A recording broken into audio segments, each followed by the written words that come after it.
Soy Víctor y bienvenidos a que es Cosa de Vatos, nosotros hablamos. Y estoy aquí con Pablo Gutiérrez, sociólogo, mucho gusto. Igualmente, Víctor, gracias. Gracias a ti, ¿cómo estás? Muy bien, ¿y tú? Bien, bien. Aquí estamos echándole ganas. Sí. Muy bien. El tema de hoy es el consentimiento sexual. ¿De dónde empezó a surgir la discusión en torno al consentimiento sexual? Porque es algo que realmente por mucho tiempo se ha dado por hecho, ¿no? Que al momento de estar, de tener tú una pareja o algo por el estilo, ya tiene su consentimiento, o sea, ya se da por hecho. Ya de un tiempo para acá se ha estado marcando mucho el hecho de que no siempre está presente, o sea, no el hecho de porque una persona quiere decir que la otra persona también, o porque tengan un tipo de relación, existe ya el consentimiento de ambas personas. Bueno, primero decirte que como tal el tema del consentimiento sexual pues es una discusión reciente que se da en el ámbito cultural a partir de 2007 principalmente, del 2017, perdón, con las denuncias de las actrices de Hollywood que hacen contra este productor que se llama Harvey Weinstein, que era pues productor, digamos, de películas super taquilleras y que tenía avances o propuestas no deseadas con las actrices y las condicionaba a darles el papel. Entonces en 2017 diversas actrices comenzaron a denunciar que se les metía a la habitación del hotel y que de alguna manera ejercía presión en lo laboral para que tuvieran intimidad con él. Pero a esto justamente tocas un aspecto importante que también me gustaría poner en la mesa, que es el hecho de que existe una pareja no implica consentimiento sexual.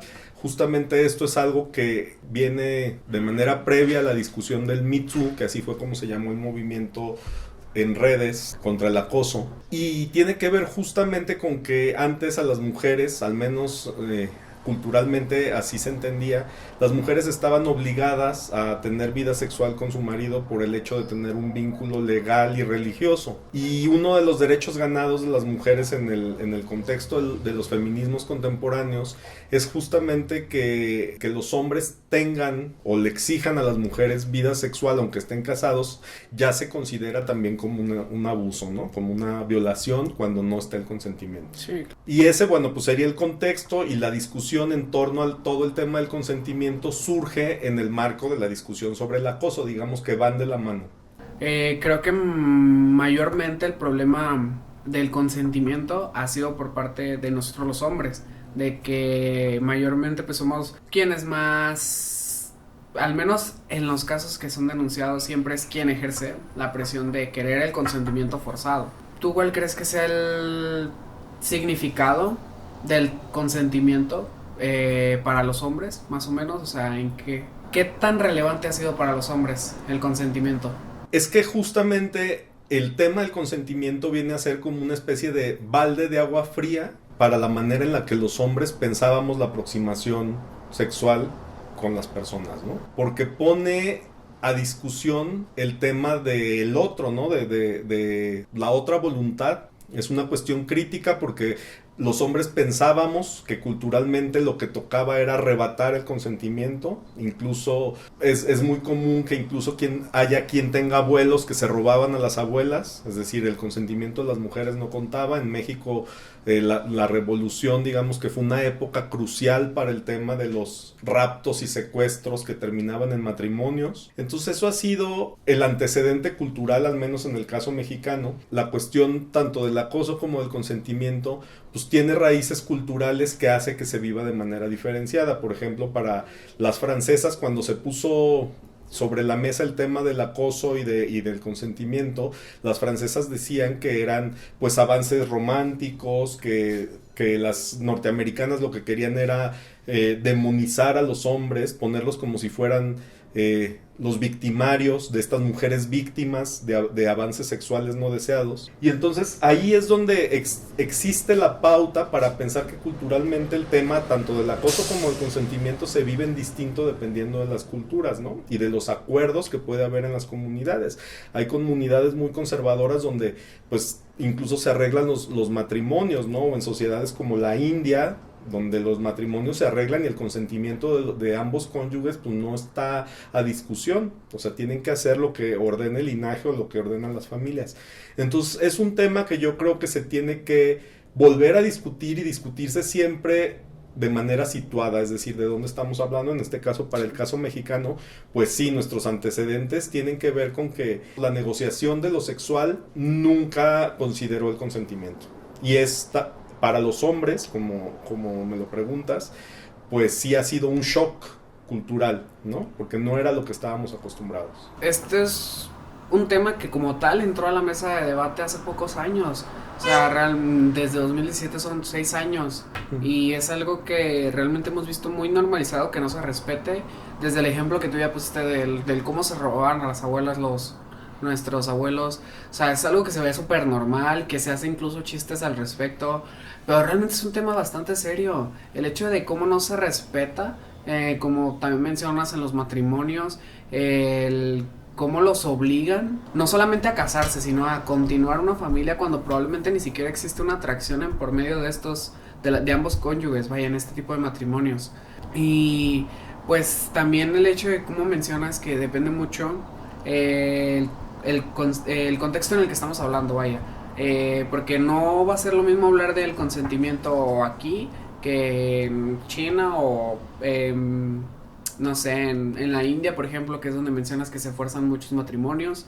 ¿En qué contextos consideras que es más importante el tema del consentimiento o significativo, por decir así? Yo pienso que en el ámbito laboral es central, o sea, aquí la discusión también del consentimiento es muy importante cuando hay relaciones de subordinación, y las relaciones de subordinación o de poder y control sobre los demás se dan especialmente en dos ámbitos. En los ámbitos educativos, cuando tú tienes personas cuya calificación depende de lo que tú decidas y tú eres un maestro, o cuando depende de que tengan un empleo o no, como surgió en el caso del Me Too norteamericano. Y añadiría también todo el tema de entorno urbano, principalmente en el transporte y en el espacio público, que son también distintos, hay que hacer matices. En los dos primeros, pues iría de por medio el que tú permanezcas en la escuela. Si una maestra o un maestro quisiera tener avances contigo, por ejemplo, y tú no lo deseas, que te repruebe y entonces te expulsan,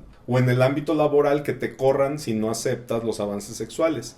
En el ámbito más bien del transporte público o del entorno urbano, lo que sucede es que genera pues vulnerabilidad, principalmente a las mujeres, si les dicen algún piropo, si les chiflan y las hacen sentir incómodas, o si les muestran los genitales, que también eso es lo más común, ¿no? que sucede en el transporte público, que son experiencias, digamos, desde desagradables hasta traumáticas para las mujeres y que las vuelve ajenas al derecho que tienen a la ciudad y al espacio público. Son estos tres lugares, matizando con el que en el espacio público pues las mujeres pueden protestar, pueden denunciar. Hay medidas administrativas que sancionan el acoso prácticamente en todo el estado.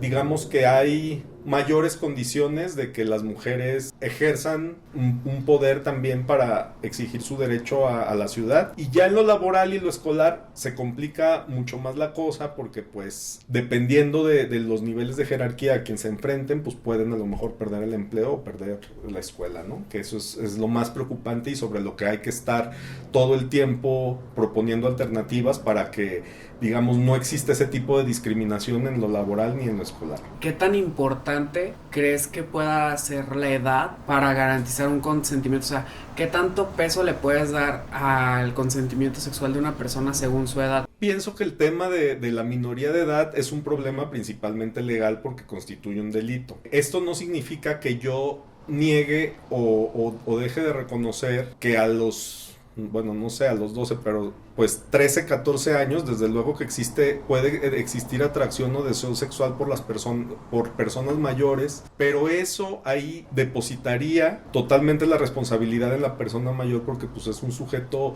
digamos, obligado por la ley que por su propio bien tendría que restringir este tipo de acercamientos, ¿no? Porque constituye un delito. Y en el tema de los menores de edad, yo sí haría este tipo de distinciones donde pues como tú dices, en la primaria, desde luego, pues tiene que haber mucho más vigilancia y tutela que cuando ya son adolescentes y a lo mejor tienen algún tipo de aproximación entre ellos, que es distinto, que tendría que ser desde luego informada, consentida, y que además eso es algo que yo no diría ojalá que suceda, o sea, eso es algo que sucede, porque nosotros que vamos a las escuelas nos encontramos todo el tiempo con testimonios de jóvenes cuyas hormonas y cuyo deseo se desborda y que de alguna manera tienen que gestionar y que tienen que prevenir desde infecciones de transmisión sexual, embarazos tempranos, lesiones, ¿no? O sea, toda esta cuestión que de alguna manera lo que tendríamos que hacer también, la cuestión del puritanismo y del pánico moral. Quiero dejar claro, todo el tema de menores con adultos es un problema para el adulto porque es un problema legal, sin dejar de reconocer que el deseo y que el impulso sexual está latente en los adolescentes y en los jóvenes de esas edades. Y por otro lado decir que ese hecho factual dado se lleva muy mal con la combinación de la cultura puritana mexicana que se comparte curiosamente con los Estados Unidos, a quienes tenemos de vecinos y de quienes copiamos mucha de la política que se hace en el país. Desde luego el consentimiento tiene una serie de matices que quizás ahora no tenemos tanto espacio para abordar, pero hay culturas también donde negarse a la experiencia sexual es parte, digamos, de los mandatos de género, ¿no? O sea, para las mujeres, como se les inculca que siempre deben de guardarse, entonces se les educa en el no. Y a los hombres se les educa en toda, digamos, esta forma desaforada de aproximarse sexualmente hacia las mujeres. Entonces también eso genera pues muchas crisis y muchas controversias de comunicación, porque muchas veces las mujeres pueden querer, y estoy pensando principalmente en las mujeres en contextos no urbanos, más en contextos muy conservadores, rurales, donde todo el mundo se conoce, entonces las mujeres siempre van a decir que no, aunque puedan desearlo, ¿no? Por esta cuestión de que deben de llegar vírgenes al matrimonio. Entonces, son muchos elementos que entran en juego con el tema del consentimiento, y hay que pensar, o sea, mi recomendación desde luego no es desacreditar el tema del consentimiento, sino pensar, como te lo mencionaba hace un momento, siempre en qué contexto estamos hablando. Nosotros que vivimos en un contexto urbano, pensamos que siempre el decir no es no. Pero imagínate una mujer de un pequeño pueblo de Jalisco que tiene 18 años y su novio 19 y quiere tener, a lo mejor tiene deseo sexual por su novio, pero sabe que, o su educación es decir no siempre hasta que se casen. O sea, eso genera también una serie, digamos, de externalidades negativas, porque pues el muchacho se va a tener que esperar hasta que junte para la boda. O sea, ¿qué pasa en esas situaciones donde digamos que lo cultural y los prejuicios propios de los lugares pequeños lo que hacen es coartar los derechos sexuales y reproductivos de personas que también los tienen, ¿no? O sea, por vivir en un estado democrático como es este país. De que ya el consentimiento va a variar dependiendo de las personas. Y de los lugares, sí, y de la cultura que compartan en un país tan diverso como es este país. Y también que pues, recordar que pues el consentimiento siempre va a ser muy importante. Claro. Y que pues bueno, al menos nosotros que como tú dices vivimos en un contexto urbano, sí no lo podemos permitir de decir no y hasta ahí llegar, o decir sí y órale me lo aviento, pero pues sí tener como un poquito más de empatía con este tipo de otros contextos, vaya, porque sí, yo todo lo fui dirigiendo a una parte muy urbana, pero tienes mucha razón, existen diferentes otros espacios que pues no pueden tener esta misma libertad. Claro, y lo importante es continuar discutiendo estos temas porque sí, pues siempre salen nuevas controversias y hay también desde luego otras voces que podrán sumar mucho mayor información a lo que estamos conversando tú y yo ahora. Bueno, pues te agradezco muchísimo. Gracias a ti. Ahora sí me dejaste sin palabras. Gracias. Muchas gracias. Gracias, Víctor.